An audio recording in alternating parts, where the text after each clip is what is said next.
So, hello everyone. Bonjour. So, bonjour everyone. We have here in this nice amphitheater, we have the Euro MBA participants, we have the Euro MBA professors, we have some IAE students who are starting this year. Okay, we have some IAE alumni, we have some IAE partners, like some coaches that I'm seeing. And we also have corporate representatives in the classroom and the new EMBA students also attending this conference. Okay, so welcome everyone. My name is Carolina Serrano. I'm professor here at IAE. Most of you know me already. And I'm super happy to welcome 6 persons who are behind me. And I'm going to introduce them right away. But before that, I've been asked to say a word, and you will pardon me because that's necessary, about the school. So IAE Aix-en-Provence, you all know it. It's one of the school members of the consortium of Euro MBA. And this is why we are welcoming the group of students about digital entrepreneurship this week. IAE is also a quite old school, created in 1955. About management and business.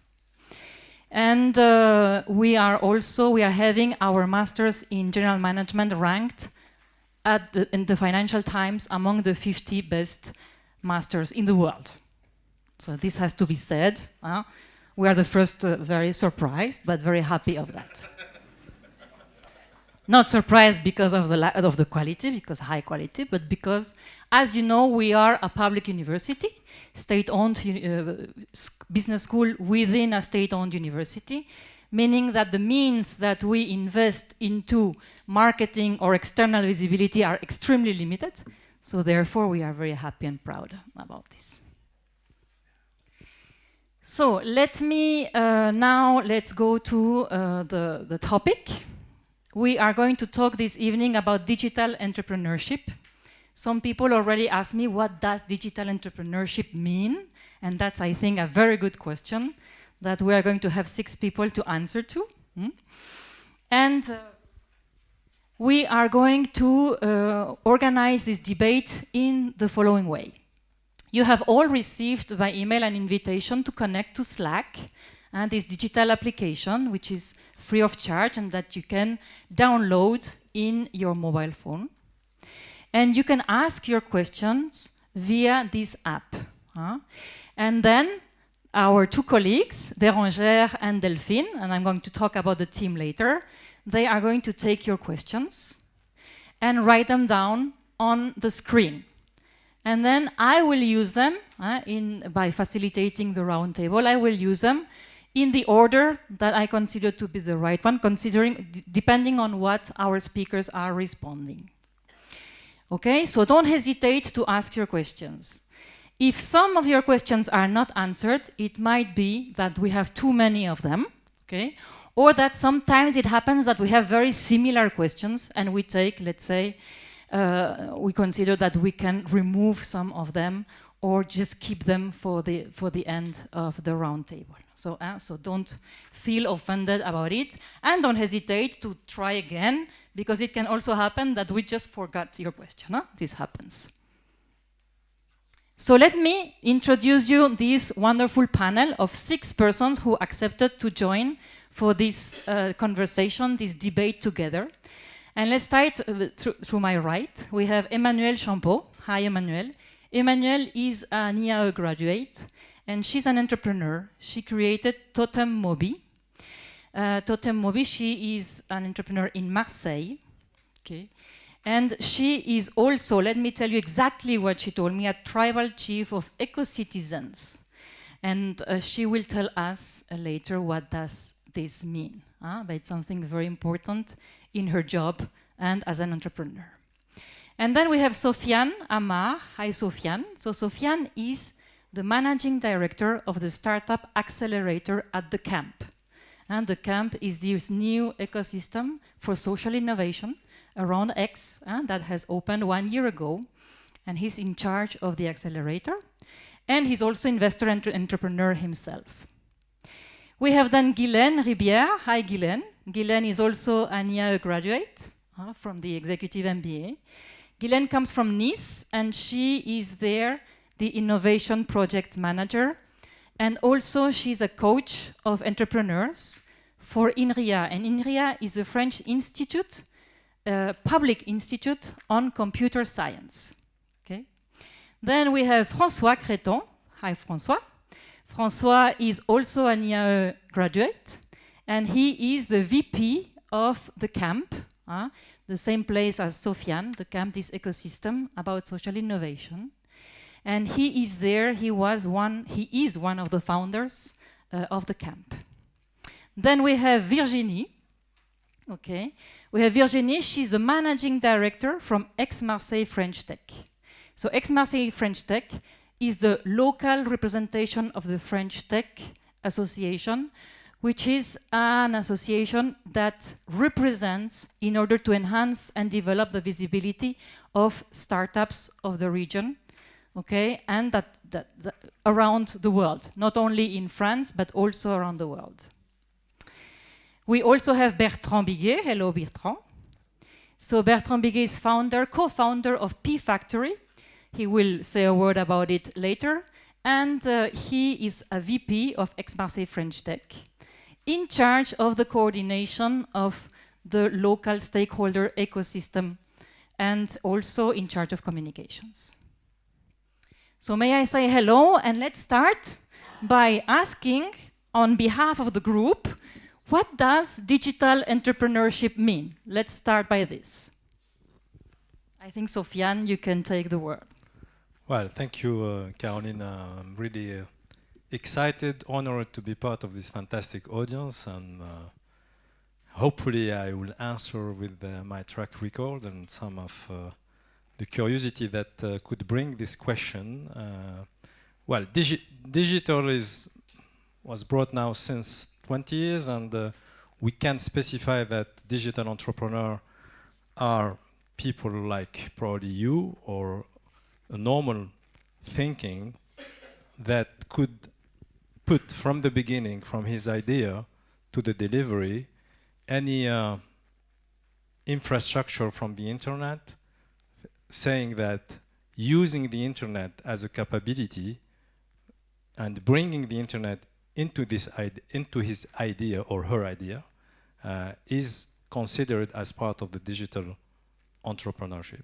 And now, since 20 years, there was a huge evolution on how we begin and when we scale the idea from a business model point of view, and massively because the infrastructure of the internet becoming more and more and more easy to use for peoples and for not only engineers, not only geeks, not only developers, that brought a lot of architecture, a lot of business, marketing, management people put their ideas in practical thing in digital and then bring them to the entrepreneur market and raise money and build everything. Then it's a normal, I think, now it's a normal spirit to say that all people can be part of the digital revolution, and all people can become a digital entrepreneur. It's not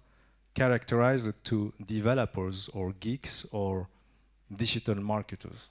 That's I think it's really an open area, and particularly with the infrastructure as a services, the open source, anything that is related now to the big open community that you find on the internet. You can find ideas, you can find business models, you can find practical software as a services and open source open source software that can really help you to understand how you become digital and how you become a digital entrepreneur. Nice. Okay, let's stay with this topic. One of the questions of the audience is, what are the coming trends in digital entrepreneurship? So who has an idea about this? Well, common trends, I can re-specify the fact that if you take the three big cloud services today in the world, you have Amazon Web Services, you have Azure from Microsoft and Google. Really 90% of the ideas that transform into business model and going to buy, let's say, services, infrastructure services, now we buy them on typically these 3 cloud public. This is one of the trends. This is new. It's something that Amazon began now since 10 years, but it's now massively all the entrepreneurs using this public infrastructure, let's say, digital public infrastructure. This is one of the particularity of this area. One of the trends that we see arising. Okay. Anything else that you see in terms of trends? Okay, then let me take another question that is maybe linked to that, because who talks about cloud talks about data, right? And data management. And there is one of the questions around this. How can we where is the question about the data? Yes. How can you win the trust of your customers and their data after all the digital breaches from the current past? So, may I answer? Okay. I understand the question, and I think it's a fair question, but that's why the European Commission has established a new law which is called GDPR, and which gives the right to every citizen to have access and control over their own data. Now, regarding the breaches, security is improving all the time, digital security is improving all the time, and hackers are improving all the time. You will never be sure, just the same way you can never be sure when you put your money into a bank account that it's not going to be robbed. But it's safer in a bank account than it is in your home, for instance. So basically that's it. So you have two aspects. The law is in the favor of the citizens and is giving them a lot of rights. And if you look at GDPR, the big American corporations are very concerned with the implementation of this law, which gives any European citizen the right and the control over their data. Okay. Any other? Yeah, sure. I would like to add something. Trust is a major challenge for the future with the data. Only from the point of view of the citizen, of course, but also with the developments of artificial intelligences. You have a lot of black box. I mean, you put the data in, you get results, but you don't know what happens in the middle with the data you put in, and can be any kind of data.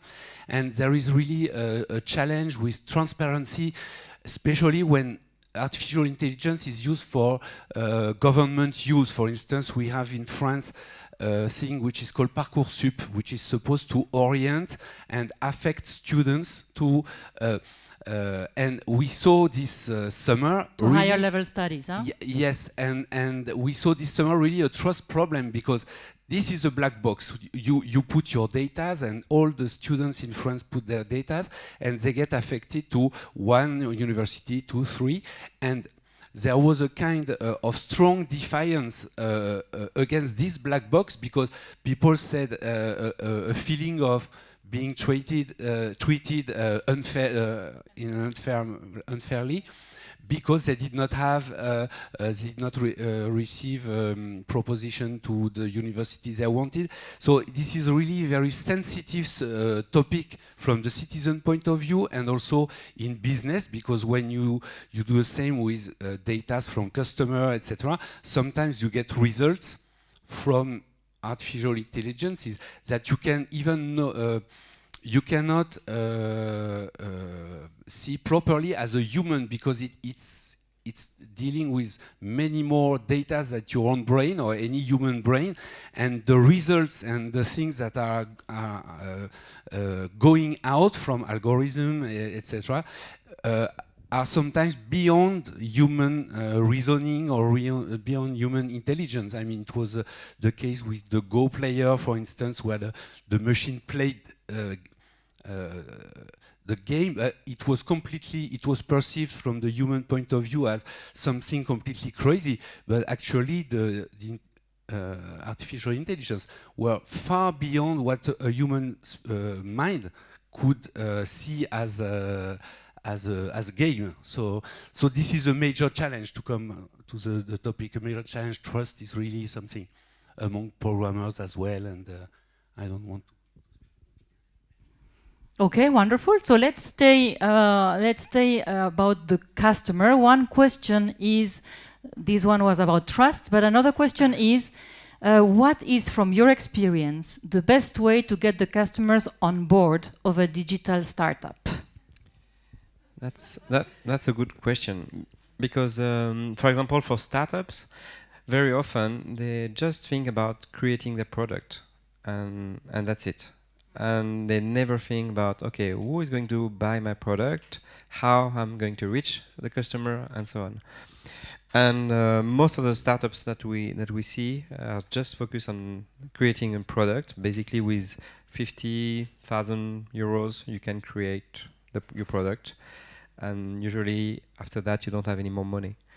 So for me, the only question to that is, what is your product going to give as value to your customer? And if the customer recognizes the value, they will talk to the neighbor and say, I know a very great thing for you, and you will talk to François, and François will, and so on.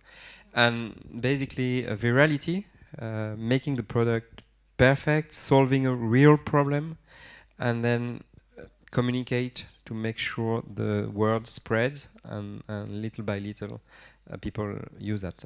You talked about Slack. Mm-hmm. I mean, Slack just went through the developer community. I think they got 30 million users in just 6 months. It was completely crazy, because the product is really so good.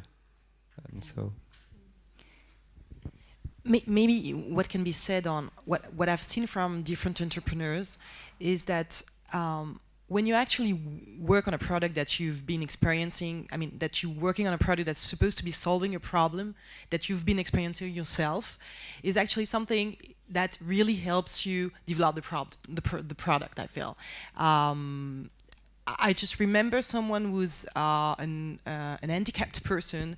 She was she couldn't come to a wedding when she was going to travel in France. She wanted to go to a wedding in the countryside, and you know, I think she couldn't travel with on her own because it was too far. So she needed to take the train. Fine, she could find someone.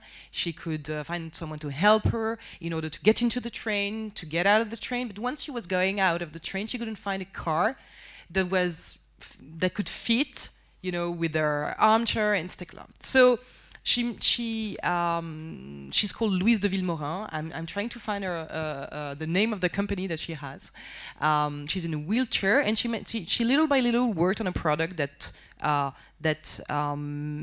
was possible for her, right? So she managed to organize that. I'm a customer of Totem Mobi, represented here by Emmanuel. I'm a very big fan of this little car. You will explain that much better than I do.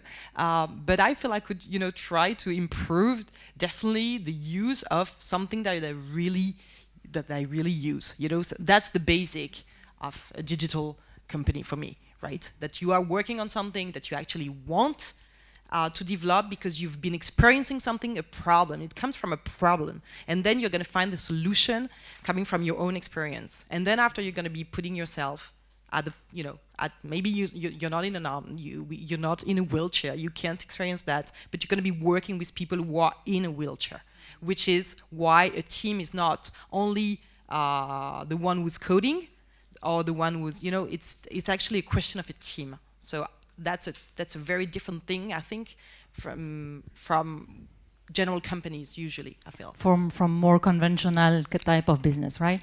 I think so. Mm-hmm. Okay, Bertrand wanted to just to add something? A word. The wrong answer to that question would be communication and marketing. Okay. Because if you put communication and marketing on a bad product, it doesn't transform it to a good product. It just transforms it to a product that everybody know is bad.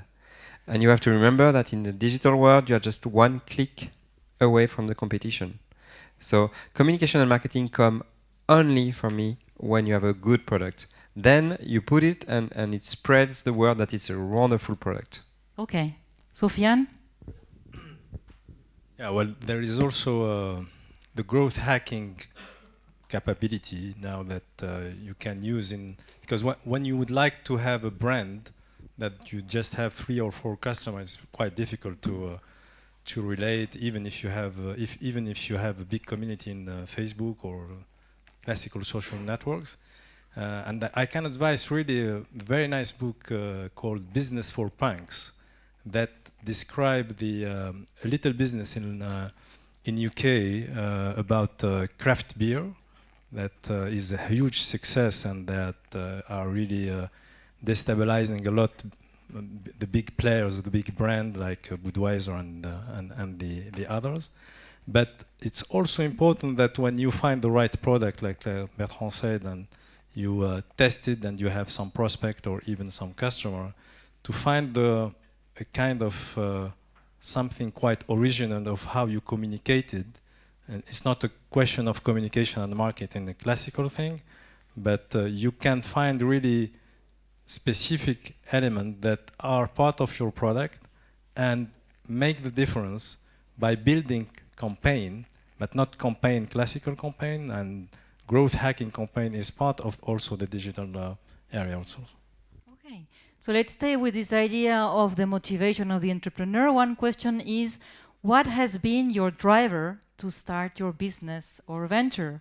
And I think that maybe Emmanuel, you could take the micro there. Thank you. Thank you. I've heard what have been said, and well, my main driver was the climate change and the great urgency in which we are now to change our behaviors. And I don't completely agree what you've said about marketing. I think that the main purpose of marketing is to create products and services that fit people's needs. And I think that in a digital entrepreneurship, perhaps we have to be careful of not having always engineers as CEO of the startups, because when you have engineers as CEO, they very often forget that it's not the purpose is not to invent a product or a service; it's to sell it to people, and you have for that being very humble to target your consumer needs day after day, day after day, and we always change the product so that we can answer to people questions, what people need. So the main purpose for me was really the sustainability, and I thought that I've spent many years in very big companies and in big advertising companies such as Nestlé, Havas, Michelin, things like that. And I'm sure that in the sustainability, and we will change our purpose, and I've done here management change, and it was like a revelation for me. We have to use finance and marketing techniques, which are just techniques, for only one purpose now: how to make people change their behaviors.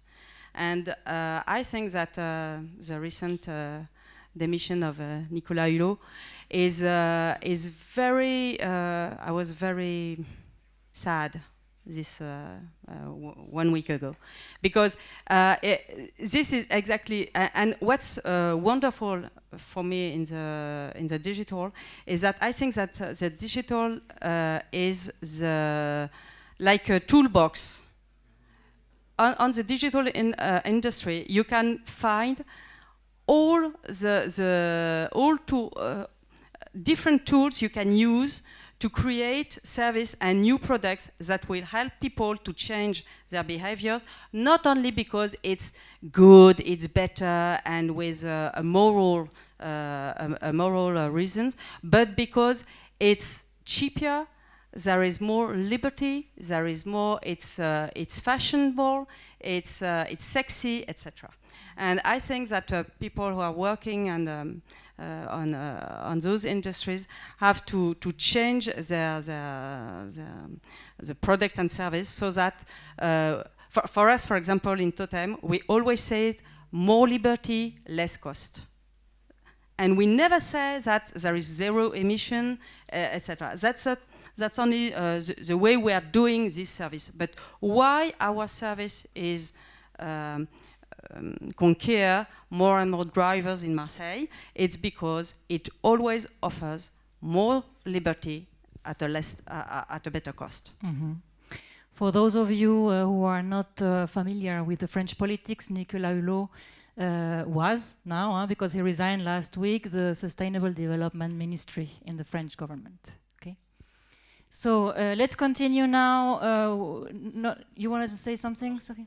With the value proposition, from the driver to value proposition. So the value proposition of many apps is mining data.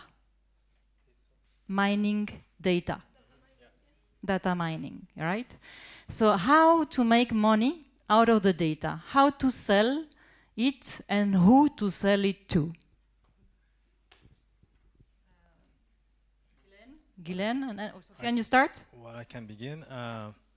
Well, there is no rocket science behind the selling of data. I mean, it depends from probably the value proposition of anything that you will increment, add, create around the data.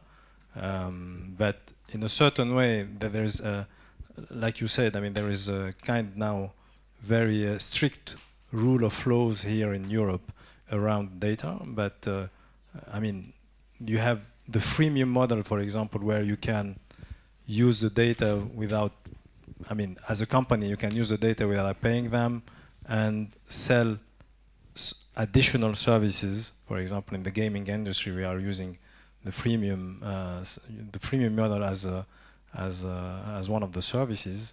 But there is no specific rules around how you aggregate data and how you sell them. It really depends on the value proposition that you are bringing to the market. If you are an Airbnb startup, like Airbnb startup, I mean, they are selling specific data about their client and from their suppliers are really the property guys. It depends really from the value proposition that you are bringing to the market. Mm-hmm. Guylaine? Okay, may I give an example? Sure, okay. Of course. Rather than, a theory. Call. Oh, sorry. Okay, I'm going to give the example of a startup which is based in Sophia Antipolis. It's Nice. Near Nice, which is called Healthy. So what they do, what their business is that they take glasses like these ones and they instrument them with electronics and with sensors so that they can collect all kinds of data about the people. They have several use cases, so a use case is close to a value proposition. A use case in our terminology means what you can do with your product, how it helps you. So they have several use cases. One use case was that you wear your glasses while you drive, and your glasses detect when you are about to fall asleep, and your glasses are connected with your car, and it gives you an alarm, or it how do you say it vibrates, exactly. So to come back to the definition of digital entrepreneurship, this belongs also electronics. So this is typically IoT. It belongs also to digital entrepreneurship. Okay, so that's one of their use case. I'm going to come back to data mining now. They had one other use case, and I don't know if they have maintained it. Okay, but they thought of the following thing. You have those glasses. If you instrument them, they cost more money. So they said they want to see insurance companies, and they said, health insurance companies, and they said, look, if you pay for the extra cost of the sensors and the electronics, you can have anonymized data about the people who wear the glasses, which include health information about the people. I don't know if they have implemented that, but they had a deal like that with the insurance company. So they used data mining to get money out of it. At least it was their idea, to be confirmed. Okay. So you were giving some examples, Guylaine, about ideas. So let's come to this idea thing. In digital entrepreneurship, are the ideas endless? Okay. Or do you see redundant similar projects among those existing? Sofiane? Yeah, you have a lot of duplicate projects and duplicate ideas, I think. And particularly if you take Europe and United States, there is a lot of copycat, where in a startup in US, we copy them in Europe, and as you probably know about these two brothers, Rocket Internet, that raised 1 billion in Germany, and make a copycat of everything, like Amazon, like eBay, etc. And they really, in a certain way, succeed. Then there is a lot of duplicate idea, and it's very tough to win in a certain way. You have to be resilient, curious. I mean, a lot of element that can bring you to the market and win. Endless, yes, probably. It's like creativity. I mean, it's like when you are an artist, there is no limit about, and particularly now, I think on the internet, there is so. I mean, artists or anyone can really bring his or her capability to bring her or his idea to the entrepreneurship market. Yeah, I think so. Bertrand, you also wanted to contribute? Yes, we very often see the same project, 10 times in 1 year or something like that, and just in the area here. So at some point of time, the technology evolves, and there are new things that are possible that were not possible before. For example, geolocalization. It created a lot of application, and when the technology, there's a new technology, it makes many things possible, and then many entrepreneurs have the same idea to use this new technology. Then it's again who is going to execute best, and who is going to make the best product, and who is going to have the best community, and so on. And that's why it's very funny usually to see. I received yesterday again an email from somebody saying, we would like to have some consulting with you, but we cannot really tell you what we are going to do. I say, okay, well, just forget it. And talking about your ideas is really not a problem. It's basic today, because I can give you all of you today the idea of my next business. I'm sure none of you will do it as good as I will do it. It's really a matter of execution. And we work a lot with startups, and they are afraid of big corporation. And very often, and I've worked in big corporation. I worked with Orange especially because I sold them my company, and I know how it works from inside, and you know how it works from inside. A big corporation will never steal an idea of a startup most of the time. They are not able to do it. Okay, let's because they have lawyers, and the lawyers in the big corporation prevent from doing anything. Let's build on this, and there is a question inside a question with two questions. It's linked to what you have said. Startups entail very high failure rates at early stages. So according to you, what are the 3 most common mistakes that you see in entrepreneurs doing, and what are your 3 major recommendations for digital entrepreneurs? Not an easy one here. Huh? Yeah, for me, it's if I can. The mistakes first. Yeah, put a priority. The lack of focus is really a huge problem generally, because a lot of entrepreneurs or a lot of ideas come from passions and not very easily to structure them. And when you begin to structure an idea and go to apply a methodology like lean startup, or then you productize a certain way your idea, if you don't really focus and you can, for example, put a lot of time in communication, which is not the right timing for you, etc., then the focus is one of the main elements. The second, I think, is resilience, which means generally you have two or 3 years, where perhaps Emmanuel can give us more perspective, but generally you have 2 or 3 years where you have a lot of debt. Even if you sign some customer, even if you raised your first seed round or even your Series A fund, you have a period where there is a debt. And if you are not resilient, if you don't have the minding of saying yourself every day in the morning that you will win, it's the second cause of failure.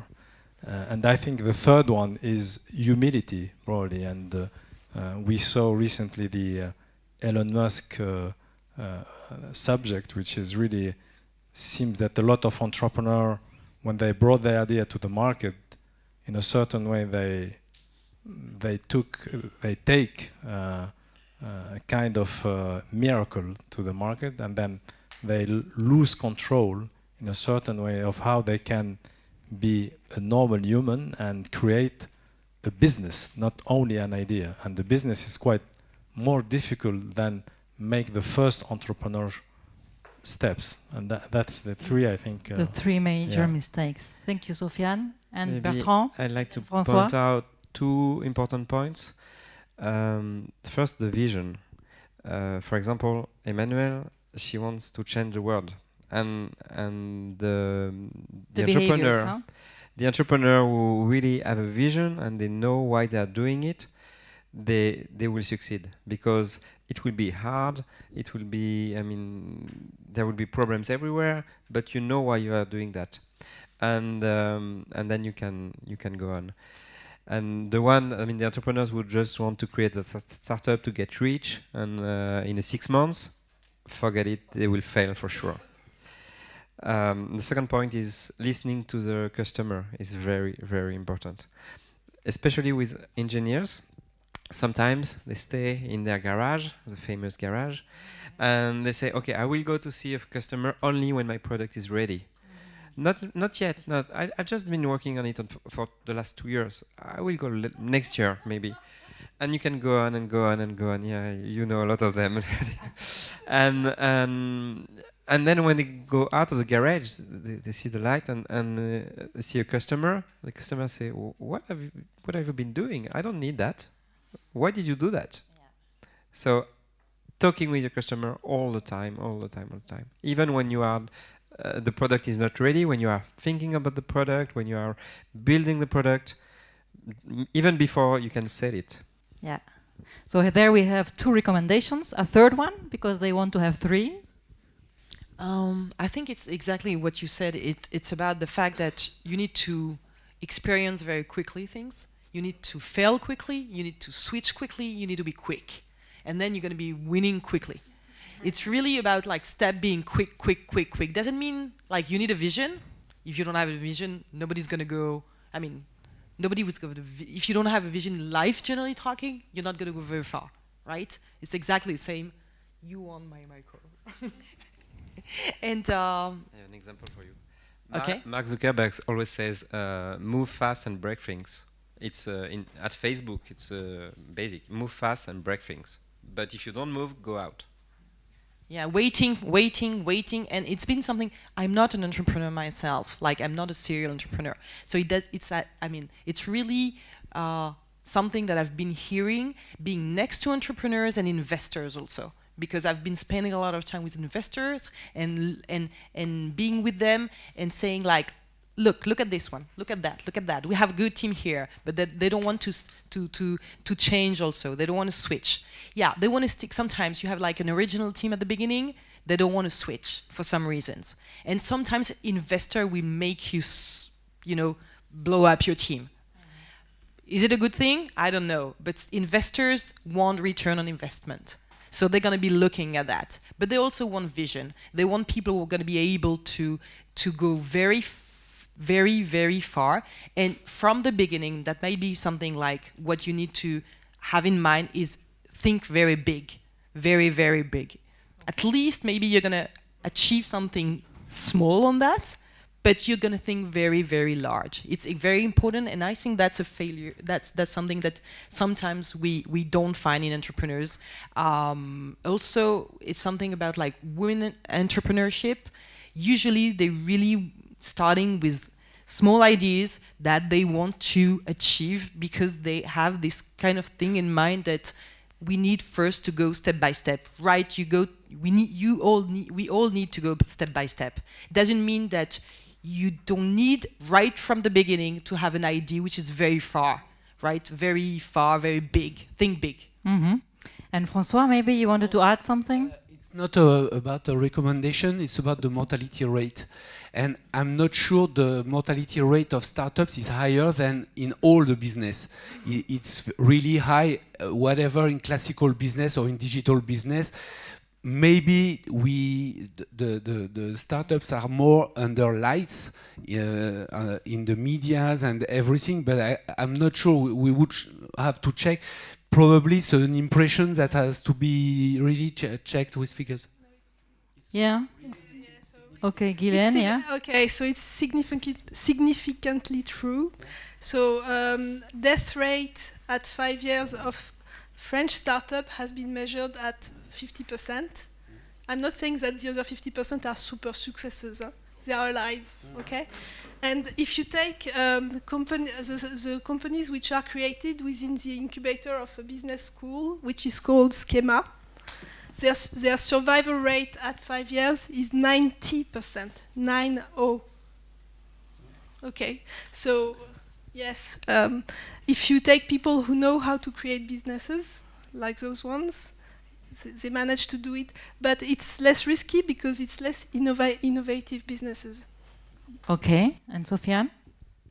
Well, I'm not totally disagree, but yeah, but in fact, what François said, I think it's that if you compare probably the number of SMEs in general, and if the definition of a startup is something related to digital, and the SMEs, which is what we can say as a classical business, could be an industrial or something that is not into this area, I'm sure 100%, and the statistic in France showed that you have approximately the same failure in SMEs and in the startups. But I agree with François about the fact that as there is a huge mentality, and particularly now in France, but probably in certain countries in Europe, that the improvement of employment will come more from the startup field, and that's why we are investing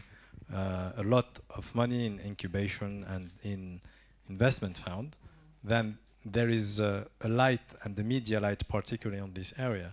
But statistically, we have the same number of failure in SMEs in France compared to the startup. To the startup market. No, I mean about the overall creation of enterprise, and that's the point. It's not about only digital. If you take the approximately the 200,000 enterprise creation every year, you have the same ratio of failure between startups and SMEs. Let's stay with this idea of comparing the, let's say, more conventional business. Let's not call it yet old, but more conventional business versus digital business. And one of the questions is, to what extent there is a real difference, and if there is one, what is it, to create a digital business as opposed to create a conventional business? Well, one of the difference is probably the mechanism of scale up, which means that you create a product, you scale it, and you sell it through the internet, is particularly one of the main difference, I think. Because scaling means that you begin with 100 product and you end with 1 million product. but with a certain level of costs that is not scaling in terms of linear, but in a certain way the curve is becoming more and more adapted to your business, and then that's why you raise money, and that's why you lose money for 5 years, and then you scale, and then you exit with a good curve. Then this is the particularity, because in a classical business you don't imagine your business in a scaling, I mean, architecture like a factory, etc. It's quite different. And I think the way that you are selling one, let's say, part of the big channel that you are selling your product is through the internet, is probably the difference. Okay. Perhaps other can add. Very good. So let's continue. In this way, it's about, we come back to marketing and communications. As a digital startup, what is the best way to reach the mass consumer in a very rapid time, very rapidly? May I ask one question? Why would you want to focus only on B2C startups? Okay, good point. Mm-hmm. Yeah, if the question is to how you can create the attention on the B2C, if you have a software or if you have I don't know, any product related to B2C, it's quite, depending from the growth hacking technique that you can use to have your brand well known, but it's not, there is no rocket science on it. I am recalling this, and if I can give you the example of this craft beer, is the guy just rent a tank and go to the city in London with his brand on it, and anyone in London say the brand, and that's beginning of the campaign, which was quite very original. And you have to be creative. There is nothing related to something very rocket science. If you go to the ads things, which mean AdWords in Google, AdWords in Facebook, all these things to begin your campaign, it's also a factor of investing. Then depends from the overall budget that you have in investing in this kind of campaign. Okay, so let's go further, maybe with this idea about social innovation. One question is about social innovation. I will read it for you. Regarding social innovation and seeing how the human being is depreciating the planet, the environment, the biodiversity, how do you think digital can be one of the answers? To what extent is digital answering this issue? Well, first of all, the digital allow us to create collaborative economy. You only take this point and you see Google is a collaborative economy. It's because all our questions we ask to the Google research motor improve the answers Google give to us. BlaBlaCar, for example, allow an enormous amount of people to go for holidays from a town to another in Europe or in France at a cost half or a quarter of the price of the train cost. So the collaborative economy, I think, is the most important new business model created by the way, because we have digital tools. And with that, you have you can imagine even food, all the marketplace that are created now. What's magical with digital is that you have the only one tool to speak to all over the world. You can buy shoes coming from the Peru, for example, and they arrive in Marseille. And you can also command, for example, fish, elevated fish. You can get in Marseille Bay. So I think this is the great change with digital tools. Thank you, Bertrand. To go a little bit further, there's also the fact that we don't need to own everything. We can just use, and you're a good example. Just tell you a small story. I don't know if you know Fabrice Grinda. He was named by Forbes a few weeks ago as the first business angel in the world, the one who invested the more and who had the best success. And he was one of my investors in my first company. Last time I saw it, it was 2 years ago in New York. I met him in a dinner, and I said, "Okay, where do you live now?" Because I knew he had bought a huge house in New York, but he was living alone. So every weekend he was organizing parties, not to be alone in his house. And he told me, he showed me the suitcase. And he told me, "Here." I said, "What do you mean?" "Here, I just gave everything away to charity, and I just have a suitcase. That's all I own. And I go from Airbnb to Airbnb. If I need a car, I just take a car there.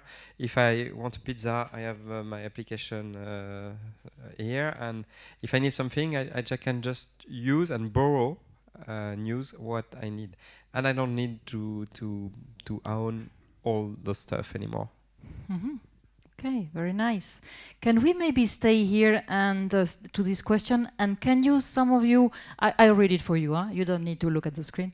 I read it for you. What do we mean by social innovation? There's still like digital entrepreneurship. These are big concepts where we don't always exactly know what they really mean. Sorry, but I would like to answer this question. Go on, Emmanuel. There is in France an organism called ADEME.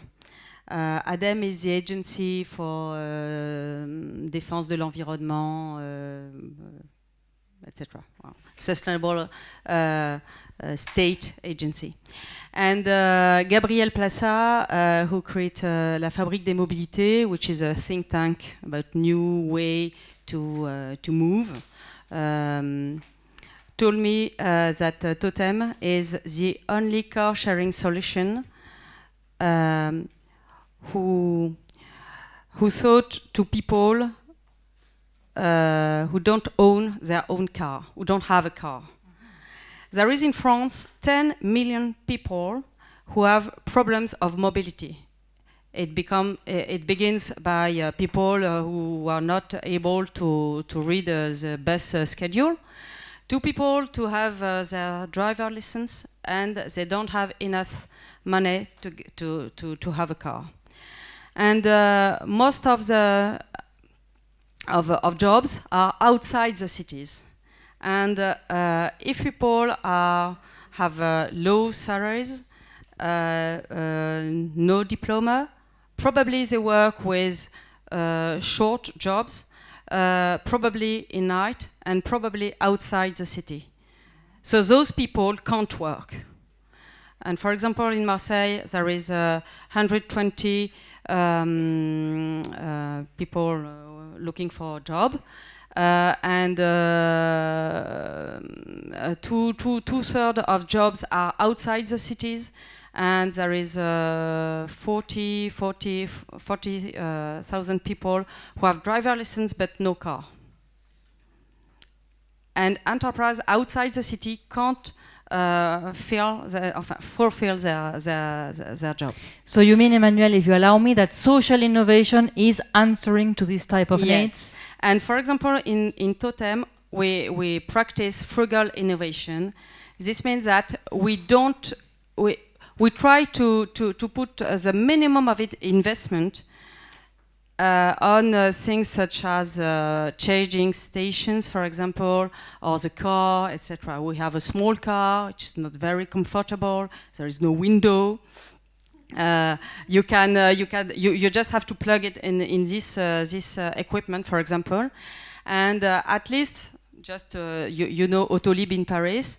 We have to rent a Totem car is nearly a quarter of the price of Autolib for people. And for a city, if the city want to equip the city with a car sharing solution between, and if they hesitate between Totem and Autolib, Autolib is 50 more expensive for the city.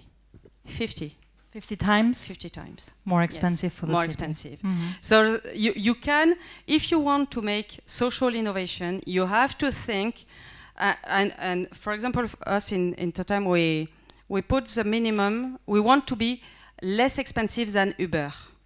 So it's €1 for a quarter, for 15 minutes.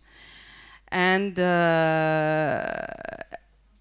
so we have people who use Totem nearly every day to go and to their job and come back, and at least it's not very expensive. And it's the first objective, the first purpose we had. Okay. Yes, Sofiane? Well, I can add that the social innovation now is part of an overall marketing term called impact in general, and you have all this around the impact mean that innovation for good is part of impact, social innovation is part of impact, and you have a lot of impact investors, and these guys are really saying to the market that we can really invest in ideas and projects that have a social impact on your life, quality of life. Healthcare, for example, combined with IoT and digital is now really a huge element of social innovation, because you have a lot of people that don't have the living in outside the city and are really far from having a very rapid medical advice or in a hospital. Is also this bring to these people the capacity of having healthcare, and this is part of social innovation. And everything related to impact, you have the sustainable development thing, you have the social, and it's now called impact innovation. And you have a lot of, it's not a trend, really. There is a huge market and a huge financing, particularly in US and now in UK, but it's coming also in Europe. We have some impact investor in France, not enough, unfortunately, that are investing in some impact innovation. Okay, very good. Yeah, François? I would add something to what Sofiane said. Social innovation brings us to the notions of innovation and progress. And for decades, we have taken innovation for what it is, something new, but without thinking about, is it a progress for people, for societies, for anything. And social innovation brings some meaning inside innovation, which is more difficult than pure only innovation, making something new. Something better is quite more difficult to do if you add some environmental aspects, societal aspects inside it. But it's reconciliating us with the meaning and the notion of progress, I guess, instead of pure innovation that is only the last version of an iPhone or the last version of a pair of glasses. I mean, it's which is more and more nonsense, and which the consumers refuse more and more, because they are really happy to find meaningful products, meaningful services, more than the pure service that you have. If behind this you have some values and you are also taking care about your environment, you get also more customers like this, and more the younger they are, the more sensitive to this they are. Okay. Also. Virginie? I spent some years working on the environmental field before joining the digital issue. I used to work for Greenpeace for years. So climate change was my topic. I used to go to the United Nations in order to change the text. You've heard about COPs. Nobody knew about any COP at the time. Nobody was interested into that. But little by little, things have changed. And when I joined the United Nations team of Greenpeace, it was in 2009, we managed to have, I think, if I remember, 100 100 of states, yeah, it was 100 of states coming in Copenhagen. There was the COP15, if I got it right. Climate change was becoming an issue. Before, it was not an issue for anybody. It was only an issue for Nicolas Hulot, for the Greens around the world. It means nobody, okay, in terms of like people, you know. Doesn't mean these people had no vision, they had a vision before all of the people, right? In the 1970s, when Greenpeace was funded, for example, there was a few bunch of people who had a vision. Right now, a lot of people have this vision. Cool, that's good to be. And people and startups are going into this field in order to have an impact, a good impact. The digital issue, the technology is what we're going to be doing with the technology. What are we going to be doing with the technology? Are we going to be doing good things? Are we going to be doing bad things? The very good thing is that currently there's sort of like a trend, to come back to what you had, which was the first questions, which is what's the trend in terms of in the digital issue? It's now, I feel is like, okay, innovation is good in itself, okay? That was the idea of the progress. But now it's being questioned. Is it good or bad? It's another issue, right? And everyone can answer to this issue. And everyone should be answering it to itself, this question. And after, but that's the old trend of the social good, of tech for good, of social impact.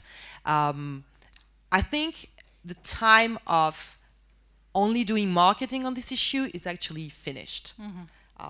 I'm talking about, you know, I've been coming from the environmental field to the digital field, and we've been working, you know, years ago. We thought it was interesting to sort of like accompany. No, how do you say that in English? I can't. Yeah. Accompany. Coach. Yeah, to coach this issue in order to see where it goes. So now we have companies working on these issues for the good, which is extremely good.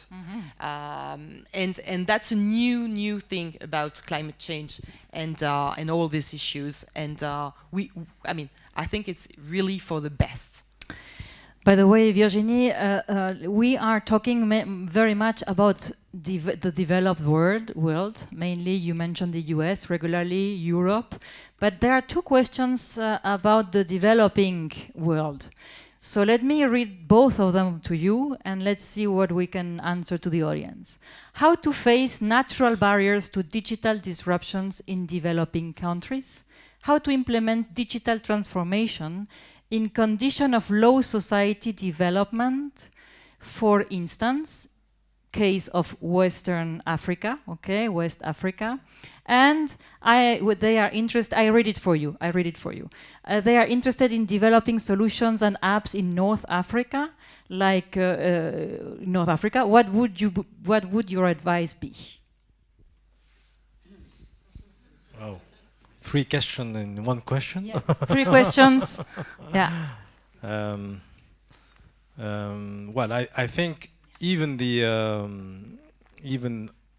all the, you mentioned Africa, but there is India and some other countries like Turkey, like a lot of emergent countries. Well, there is a massive shift on their GDP and their investment about the digital factor. I mean, it's not new, even Africa.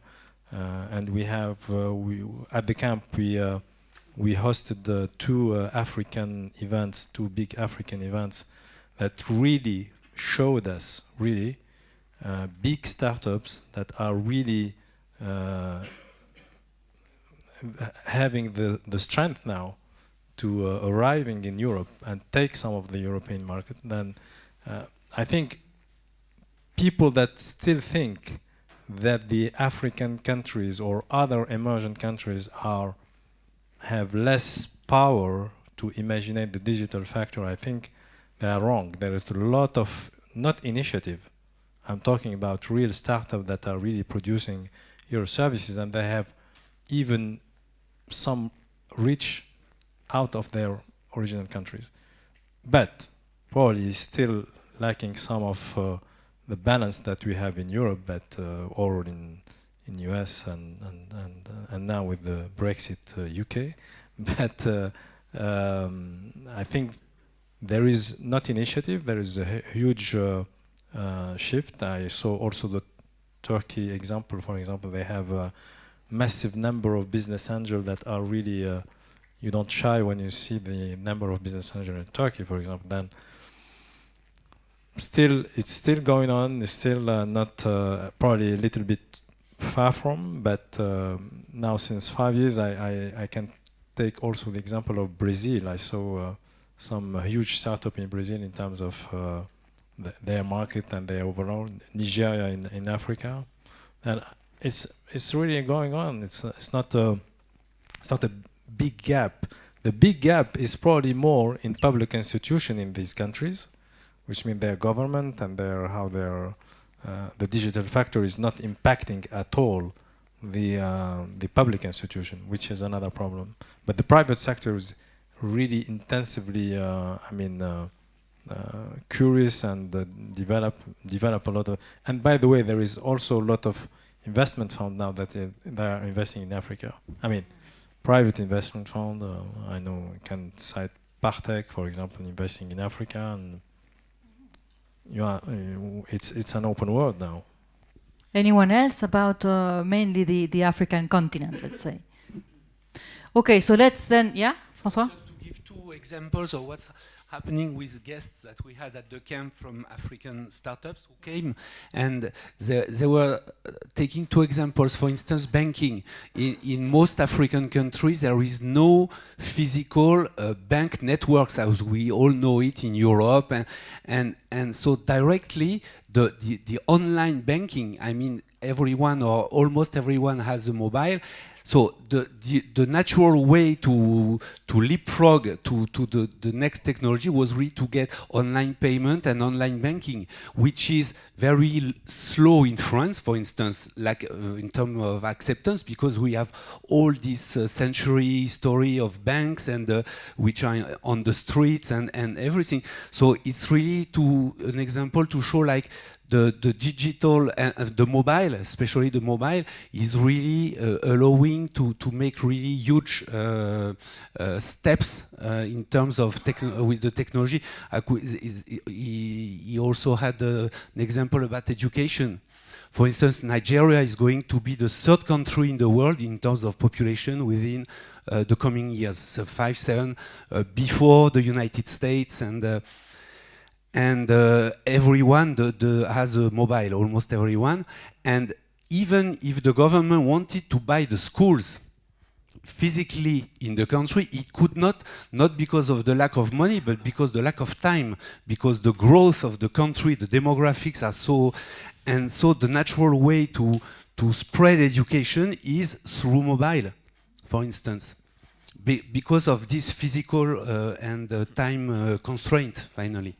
So it's two examples to show how Africa is really jumping to the next technology, less history, so they are going really fast on the adoption of new digital technologies. Nice. Just to answer to the question about developing solutions and apps in North Africa, what would be your advice? Just do it. Go. What are you doing here tonight? Let's go. But listen to your customers. That's all, as everywhere. Mm-hmm. As you said before, huh? As being go and see the customer all the I'm time. a very basic guy, you know. I just need a few ideas, and I say that every day and all the day to the startups. Uh-huh. So let's come back to Europe and very specifically to France. Do you think that France is competitive enough with regard to digital entrepreneurship as compared to other countries? That's not the problem. Competitive enough regarding salaries and everything. I mean, we can give many questions. The main problem about France is the size of the market. I mean, when you develop something in the US, you have 350 million of customers, and same language. You can spread all over. It's very easy. In Europe, okay, single market, yes, but different languages, different laws and everything. So the main problem that we have in France, but in Germany, in England, everywhere, is England will get worse. But it's a problem of the size of the market. France is competitive. We can give many examples. Here in the area, an engineer costs, let's say, half the price compared to Paris, and again half the price compared to the Silicon Valley. So yes, you can work, you can develop many things. So your answer is yes? Do you think that France is competitive enough? It's not a good reason not to do something. Who wanted to? Yeah, Virginie? I think that's true because that's true for France. That's true for this territory. We have very good engineers in France. When the French goes to the Silicon Valley, if they manage to find a job pretty quickly, they're very well accepted because we have quality. We have very good schools in France, very high level, high quality education in terms of engineers, for example, for coding, and they are less expensive than in the US. If you are in the Silicon Valley, if you want to hire engineers, there's a lot of competition. It's extremely expensive. So we have these kind of things. We have a very beautiful country, very beautiful territory. Aix-Marseille is absolutely the best place in the world ever. Even if I'm originally from Paris, I really choose this place. And I spent sometimes in a few different countries, and I really think this is the best place ever. We have a few bunch of people who are doing very good work here. The camp is one of them. Totem is one of them. And I'm not saying that because they're here. I actually really mean it. Totem is an extremely good tool. Please try it if you are here. And I hope it's going to be in Paris soon, so that after you can go in the rest of Europe. You see the impact of a satisfied customer. I am. I choose this place really. It's stunning. It's beautiful. I think we have absolutely a lot of things. We have a lot of problems. That's true. We don't want to see the problems. We want to see the rest. Okay. Yeah. So I lost my point, I think, because. But you got another one, which is very well selling the area. That's true. Very nice, Guylaine. Yeah, I would like to add one thing in answer to this question. Right now in France, it's true that there is a lot of noise about startups, but it's also true that there is an ecosystem which has been created in order to help startups to be created, including French public research, may I say? Correct. Which is transferring at a very good price their technologies to entrepreneurs who want to build startups. And it has not always been the case, and it's not the case in other countries. And it's a real choice, a real government choice, political choice. What we lack today is people like you who have the right mind to be entrepreneurs. And what we lack today is entrepreneurial culture among people.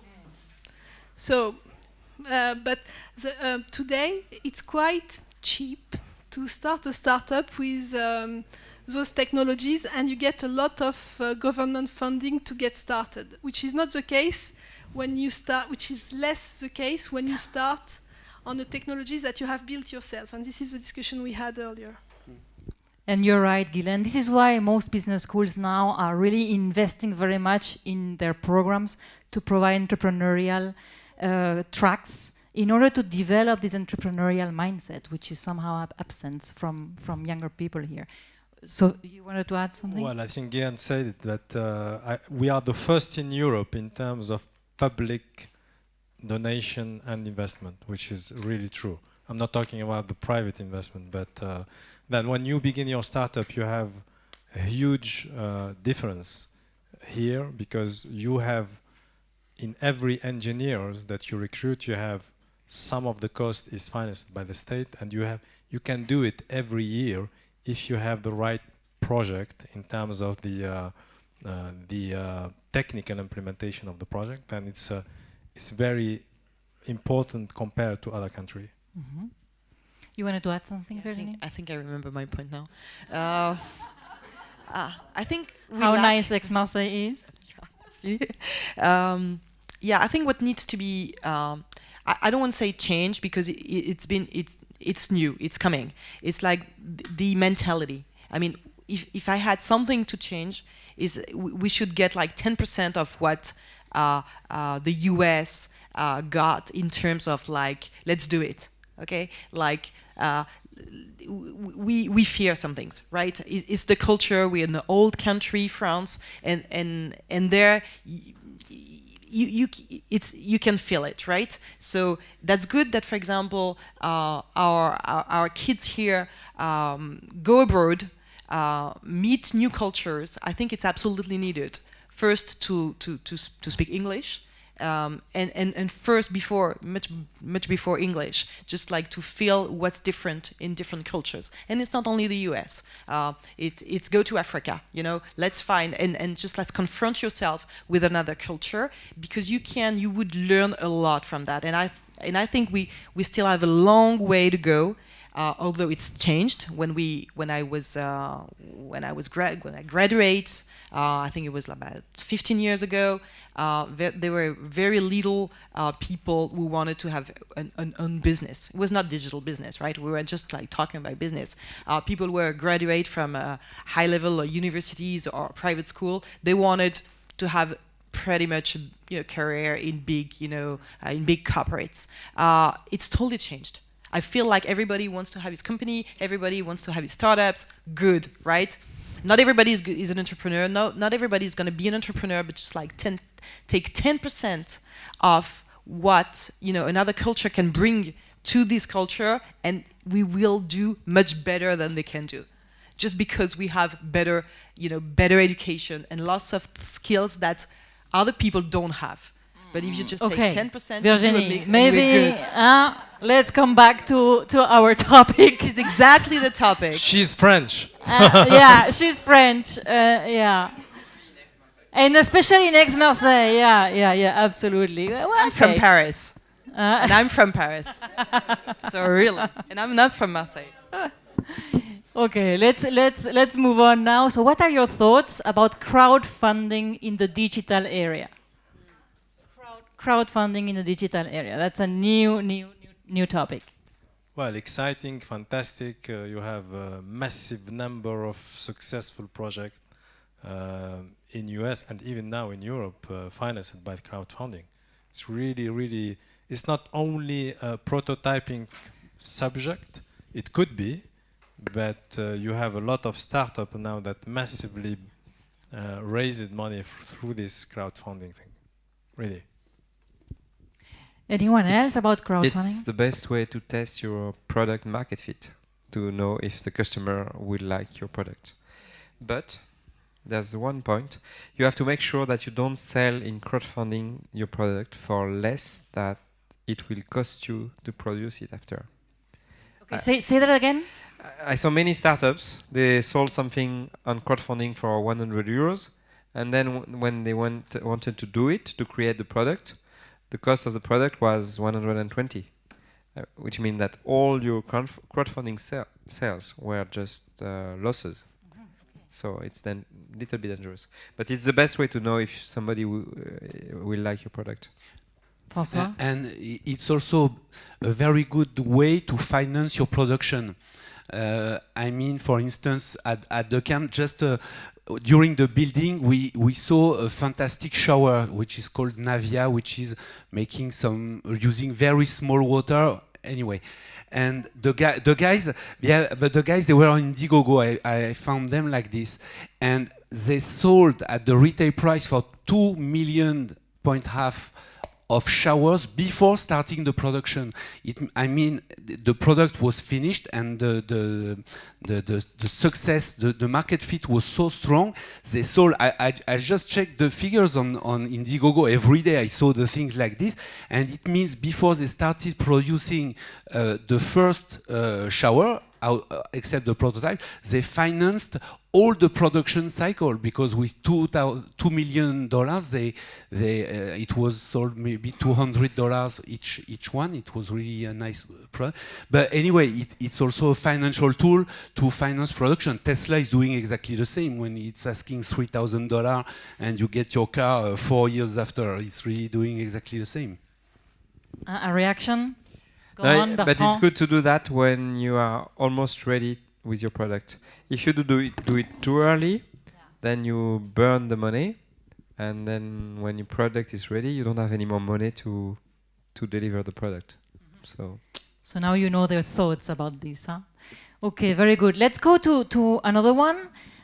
This week's Economist title is Peak Valley, claiming that Silicon Valley has peaked and is already declining. So the question is, isn't it too late for digital entrepreneurship? I created the main company that I created in April. We launched the product in April 2000, which is just exactly 1 week after the burst of the bubble. We say usually it's March 20th, 2000, because boop.com exploded. That's a thing of VCs. I mean, of investors. That they are just in their world, and okay, maybe there will be some financing problems and so on. But if you build a good product, and if you do it step by step, and if you know where you want to go, and you're just not trying to get rich tomorrow morning, you don't care about that.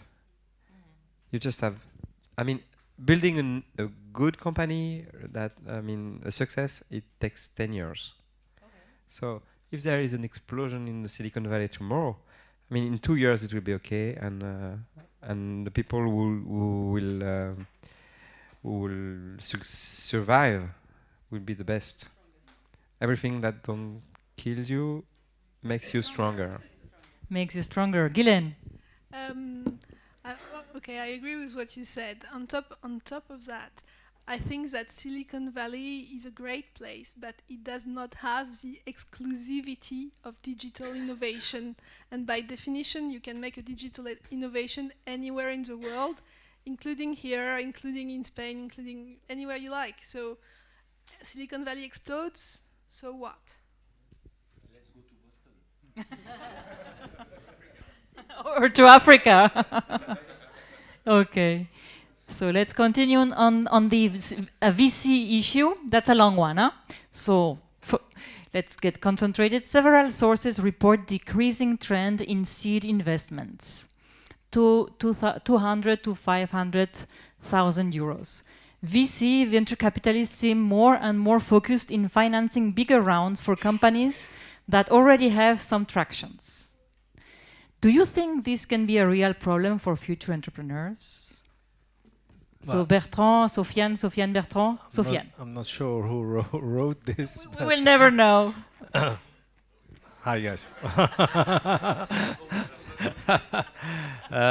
Well, I think it's not true. I mean, and massively in Europe, the seed and early stage is really aggressive and really going more and more in terms of fundraising. And I give you some example.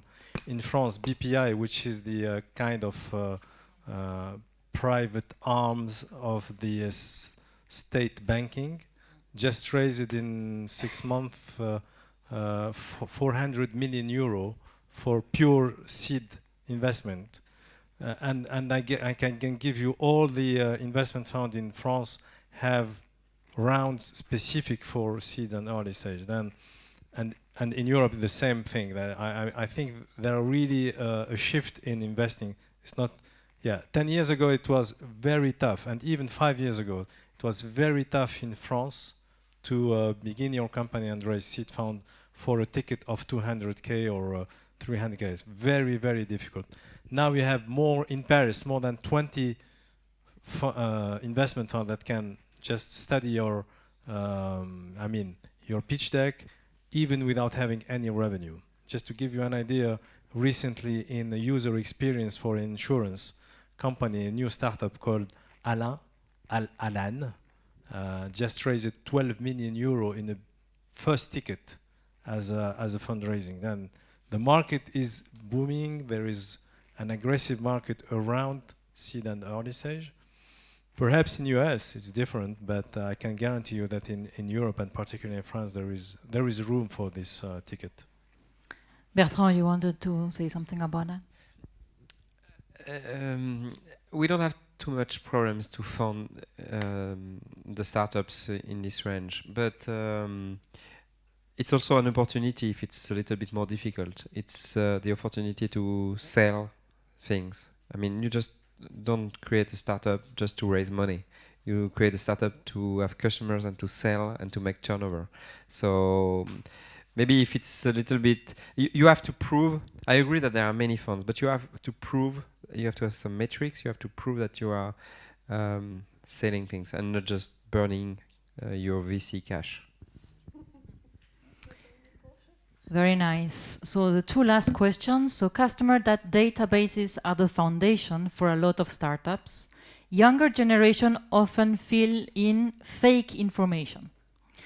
How do you cope with this? I don't know if only younger generation does that, but how to cope with this? What about fake information in the customer database? And maybe another question that was also there is... The question is, what is the information used for? It comes back to the question about data. If the data is to bring back some value to the user, I won't give fake information. But if you ask me some information that you should not ask me, because you don't need it to give me back some value, well, then I can give you some fake information. But why do you ask that? That's all the thing about the new law. In the new law, you have to say what kind of data you are requesting and what for. What are you using? This is why I am often born in 1904. When I give some data to my favorite website. You're in good shape. Yes, still. Yes, I think there is a basic rule. Don't ask people anything you will not use. For example, for us, we have a lot of questions. We ask people their address, their mail address, the number of driver license, etc., their birth date, etc. And there is a question that our VCs ask us very often. How many?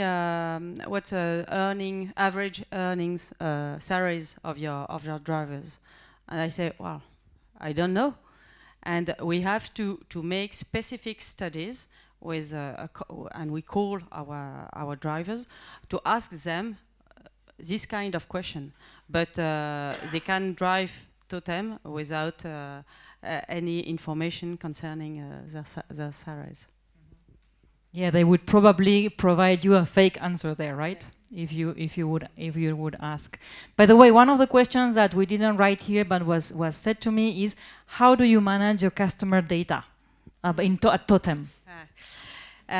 It's an issue for us, and we have had enjoyed something quite because I think that the European Commission have done something wonderful with this new law. So we today, if I speak clearly, we have done the minimum, which means that we have just well, we are in on the it's work in progress for us. This kind of question, but in fact we have an enormous amount of information. We know when people book the car, when he begin his trip, where he stop, if during his trip he stops the car and then come back, for example, 1 hour later, and then go back home. So we have an enormous amount of information, and for example, for us, we have each rent is a driver a car, and a lot of other information. And we separate every drive. Each driver have a number, and we have two fichiers. I don't remember. Two files. Sorry, we have two files. One file with all informations concerning people and the number for each one, and another file with all the car rents and only the number of the driver. And those two files are separated, and people in the company don't have access to those two files except one people. Okay, very good. There are two last questions. One was not written there, but was told by my colleagues, is what is the business model of the camp? Because in fact, you're two of them here representing, and people have been very interested in this topic. And then we will move to the last question. Actually, the business model. First, before talking about the revenue model, I want to explain a little, very in a nutshell, what the camp is. The camp is a physical place. It's a physical venue, 10 kilometers out from Aix. And in this place, the ambition is really it's an innovation campus. With value-based innovation. I mean, I was talking about human-centered innovation, sustainable innovation. So really, we really want to put some values in the innovation. And to bring this, we have several activities inside this campus. Sofiane is running the accelerator, for instance, so we are hosting startups. We are also hosting companies that come for executive learning on very small durations. It's 2 days, 3 days, 4 days. We are also, so in learning, for instance, we develop special methods for collaborative innovation. In this, so this is some companies that are asking us to prepare and design for them special formats. So this is one source of revenue, and also it's helping innovation, generally speaking. We have a creative residency. We host every 6 months 20 talents from the world. I mean, on 20, they are coming from 14 or 15 countries. And these guys, they are really multi-talents. I mean, they can be coders and artists, game designer and engineer. They are amazing people, young people. And we bring them during 6 months. And there is a kind of process. They design themselves projects. And at the end of the 6 months, they must have prototype and test something. So sometimes it does not have to be tested. It's really artistic. Sometimes it can be useful. We had a drone in the former projects to protect bees. Don't ask me how, but it was something like this, and also with sensors for pollution and things like this. So this, and finally, so we have a hybrid model. We have a non-profit model to generate revenues, and we have a commercial model with executive learning and innovative collaboration sessions this time. So it's working on both feet finally. Yeah. And we are launching for the first anniversary of the camp. At the end, we are launching a foundation, which will be the vehicle, the non-profit vehicle, to receive revenues for the parts of our activities that are non-profit. And coming back to Silicon Valley, why worry if it explodes in the US? Because the camp is a future European Silicon Valley. Huh? Beginning, we say, let's stay humble. Exactly. Okay.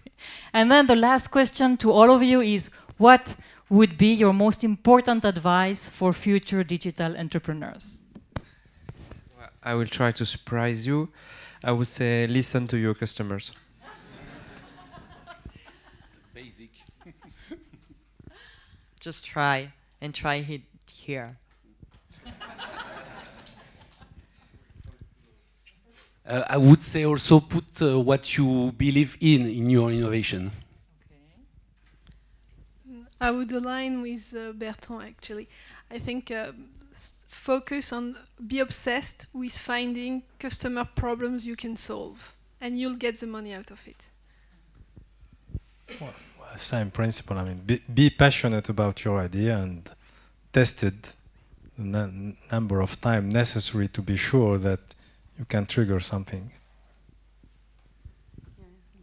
Get your first client before getting investors. Thank you very much to all of you. Bertrand, Virginie, François, Guylaine, Sofiane, and Emmanuel. And before we all go together to have more informal discussions and network, such important part of the business is networking, I'd like to address some thank you.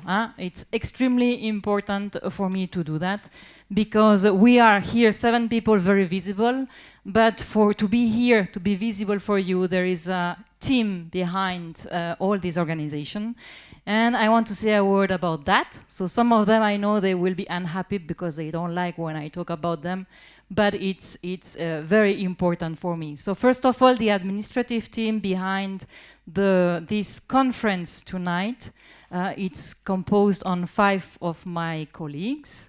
So 2 of them are visible there. One is Delphine Dumas. She's corporate representative manager of the school. We have Bérangère Thiam on her left. She's part of the international relations team, and she has been helping me to organize the residential week for Euro MBA. We do have Valérie Deslandes, who's hiding there. Valérie, she's the logistics and scholarity manager at the school, and also she has been helping for the residential week of Euro MBA. And then we have 2 colleagues who are still outside. One is Aude Castige, who is a manager of communications in the school, and Julie Husky, who is the events manager of the school. There are other people, but these people are the main ones. Okay. We have also Louis, who is present here in front of you, who is recording. He's recording because we have a YouTube channel where you can have access to this video when it's going to be edited by Louis himself. And also we have been going through Facebook, live Facebook. And also I'd like to address my thanks also to the academic team who is with me during this week. So we have some of them here. We have Sibren, my friend, professor of strategy. We have Hare, professor of marketing. We have Pierre. Where is Pierre? Pierre, professor of finance. And we have also Olivier, who couldn't join, who is professor of international business law. And all together, we are managing all the business plans that we are doing with the Euro MBA group. And then thank you also, Stuart, for trusting us in such a way at the Euro MBA for the residential week. And then let me thank you all for being here present with us. You know that even if we have digital access to all of this, there is nothing like a face-to-face thing, right? Okay, so much better to be here than to use any digital access to listen to us. Thank you for being here. Let's go now to have a drink, a friendship drink, and to eat something together.